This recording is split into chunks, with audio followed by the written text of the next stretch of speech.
G'day guys, welcome back to Supercoach with DR and welcome to the prelim preview between the Mighty Lions and the Blue Baggers this Saturday night. And I tell you what, I've been able to sleep for the last couple of nights just thinking about this. There's been some banter already between the two fan bases, and there's some Carlton supporters that think that the job's basically already done. They're just going to come up to Brisbane and take away the chocolates without any worries. Very, very confident they are. Playing against the Brisbane Lions, who haven't lost a game at the Gabba this year, and it's going to be great. It's going to be awesome to be the first team that does it with Vossi as the coach.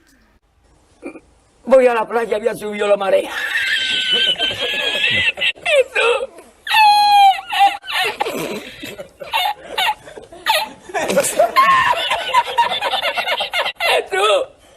Había subido la marea con su paella.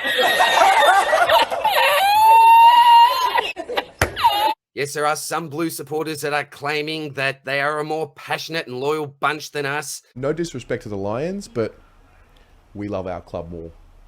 We do. Well, let's have a look at some evidence. Footy fan behaviour has turned ugly, with Carlton supporters hurling vile abuse at their own players. Furious Carlton fans turning on their own. Take the jumper off! You're a disgrace! A disgrace! All of you! Not even a third-generation Silvani was saved from the abuse. Stop, Judge! You're a disgrace!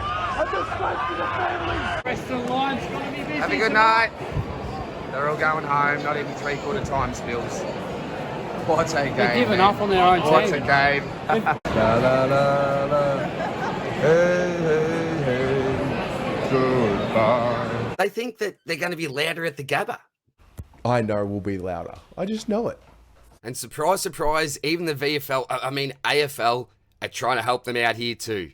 But let me tell you, we have a very, very loud supporter base, and this is what we even bring at away games.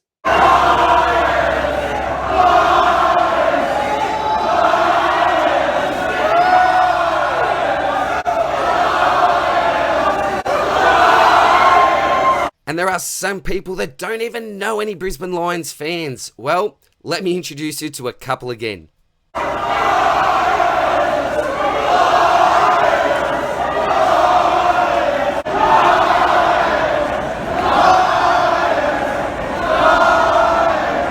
They're even ragging on our music. Even though they play that wanky, shitty music after goals.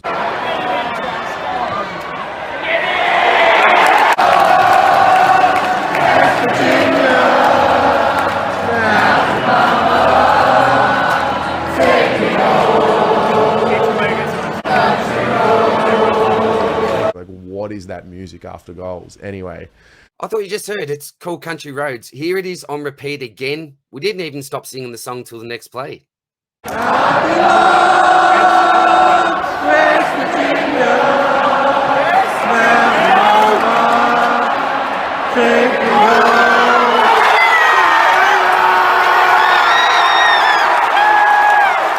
Some people are suggesting that we even target injured players. Here's a recent tweet from Fox Footy suggesting that we target some of these banged up Blues. But come on, we're a fair club and certainly do not have a history of doing that. And instantaneously, you can see the grimace. Yeah, this might be in here. That's okay. That's one. That's okay. We'll analyse a go, and then bang, that's fine. Okay, I probably can't claim that last one, but different era, different side. We are a very, very fair team now. And in all seriousness, that was just a bit of fun, bit of banter between a couple of fan bases. The clips that I used were from a YouTube channel called Blue Abroad, does some fantastic stuff. Make sure that you check this channel out, particularly if you are a Baggers fan. You did mention, mate, that you are heading up to the Gabba, so I genuinely wish you a very safe and happy trip up there. And again, all in good fun, mate, nothing personal. Big fan of your stuff. Alrighty, now that all that banner is out of the way, let's get into the mini preview itself. Now, Carlton come up to the Gabba in red-hot form. They should be confident, and guess what? They have nothing to lose. They are certainly the underdogs. The Lions, on the other hand, we have everything to lose. This has been a huge build-up to this point in time. We've had some heartbreaking finals losses, some close losses as well, some losses at the Gabba. We've lost 2 prelims. I was at the last one, and ouch, I tell you what, did it hurt? But I think that builds resilience. You really need that finals experience to get hard and be able to manage those really, really crunch moments. And we know that we're going to face some this week against the Blues. Now, the Blues have come from basically having no finals experience to most players having at least 2 games finals experience. So that'll hold them in good stead. But 2 games compared to 8 to 10 from lots of our players, I think we've got the wood there. So if we take a look back to the last time we met, this was all the way back in round 8 at Marvel Stadium. The Lions got home by 26 points. I was lucky enough to catch up with the Swordplay crew. Shout out to you, Janeth, and shout out to you, Spills. I'll actually be catching Spills on the weekend. He's coming down for the live that we're going to be doing during the game. So if you're keen to tune in, feel free to do that. But I don't think we can take much out of this game because going into this week, there are a few changes. So the team lineups for this week, this hurts Brisbane. Look, we can use all the puns that we want, but yeah, it is a very, very painful out for us. Jackie's gone with a bit of an ankle issue. I'm hoping that if we are lucky enough to get up this week, he'll be right for the grand final. But in comes Darcy Gardner. He's an old warhorse for Brisbane. What is concerning is the fact that he's had some injury issues this year, and he's pretty much a reserves player for us these days. Not in our best 22, but he's our depth. Really nice to have depth like a Darcy Gardner. We actually signed him up, I think it was for 4 years, a 4-year extension earlier on in the season. So I was a little bit surprised to see that. But as I said, tough as nails, an old warhorse. I'm hoping that he can get the job done. But that is a big out for us. Jared Lyons comes out as a sub. I think that he'll come in as a sub this week. He got Lyons, Tunstall, Fort, and Joyce. I think Lyons will probably be the man. But yeah, given the fact Gardner's replacing Payne, will they want a bit of extra backup there just in case? I'm not too sure. We'll have to see what happens there. For the Blues, in comes Big Harry, Jack Martin, and Jordan Boyd. So 2 really good ins. Obviously, Mackay and Martin missed last week. And out goes Brody Kemp. Really unlucky, similar to Noble in a way. I thought that he had his spot locked, and yeah, but well, it is what it is. I'm not an expert when it comes to Carlton, but big call there in my opinion. Cunningham's omitted. Kennedy, as well as that bigger body, as well as Owies. Cunningham, Kemp, Kennedy, and Owies, those 4 will be the emergencies. But you can see here with the green lines, they are the differences from the last time that we met. So in for us comes Gardner, Zorko, Archie, Young Fletcher, and Dev Robinson. And a couple of nice ins here, as you mentioned, for the Blues. So Jack Martin and Harry Mackay being the main 2. Then we've got Caleb Marchbank to Koning, who's been in good form, Fogarty, Boyd, and Cottrell. Really underrated player, Cottrell, and I can certainly understand why he's a fan favourite. Now, if we take a look at Carlton's finals results to date, they got up by a goal against the Swans, 11-8 to 9-14, and then got up by a couple of points. Wasn't this an epic match against the D's, 71 to 73? But for some reason, teams just cannot kick straight against Carlton, particularly in the last couple of weeks. So you see with the Swannies here, 9 goals, 14, 23 scoring shots all up, to Carlton's 11-8, 19 scoring shots. And then, well, I don't even know what you say here. Poor old D's fans. 9 goals, 17. No, there are also a fair few on the full here. Bailey Fritsch, looking at you, son, for a total of 26 scoring shots.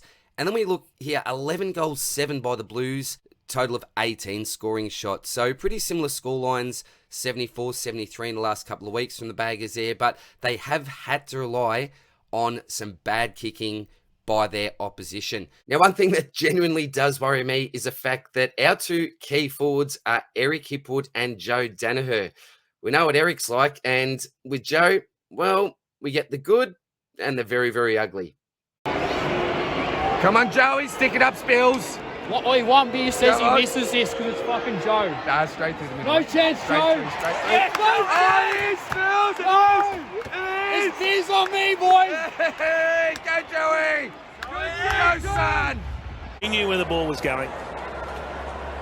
Danaher for 50 goals for the season. He hits the post from point blank. So the injury to Payne does concern me. If one of the big boys from Carlton can get off the chain, kick a bag of, say, 4, 5 or more, then I think we could be in trouble. But I'm still backing our forward line of stars. We know that Joey and Eric can be a little bit inconsistent, but the Charlie Camerons, Cam Rayner, hasn't he been in ripping form lately? And what a final he played last week. Even Jasper Fletcher, who kicked 3 goals. He stepped up in the big time for us. We've got some real X factor down there. I'm backing our midfield to get the job done. We know that Sam Walsh has been in ripping form, but guess what? We have a man named Hugh McCluggage, who I think is really going to match him this week. We've got an ex-Brownlow medalist, Lockie Neal. Patrick Cripps was lucky enough to win the Brownlow last year after knocking out one of our players. Let's be honest, Lockie Neal should be a 2-time Brownlow medalist. But well done, Paddy. I'm not going to say you deserved it, but you got it there in the end, son. So that's going to be an interesting battle between our midfields. That other cog, Dunkley, compared to, say, a Chera type or a Hewitt type. Well, Hewitt, try to lock down and Lockie Neal. Well, if he does, good luck to him, because we aren't the Lockie Neal Football Club. We aren't the Lockie Neal Lions. We saw what happened last week when Drew really held him to a modest type game.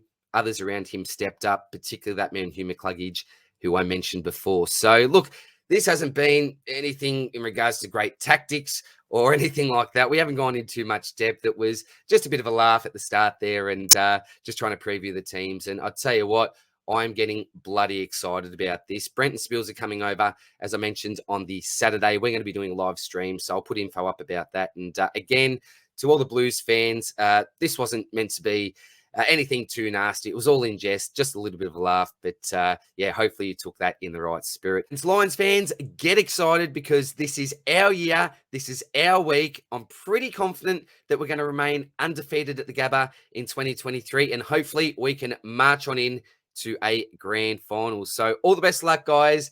Thanks for watching. Take care. And I'll see you soon in the next one. Cheers. Bye. Oh, and Lions, if you don't get up this week, I'm really going to cop it from all the Carlton supporters. So please get up for me, would you?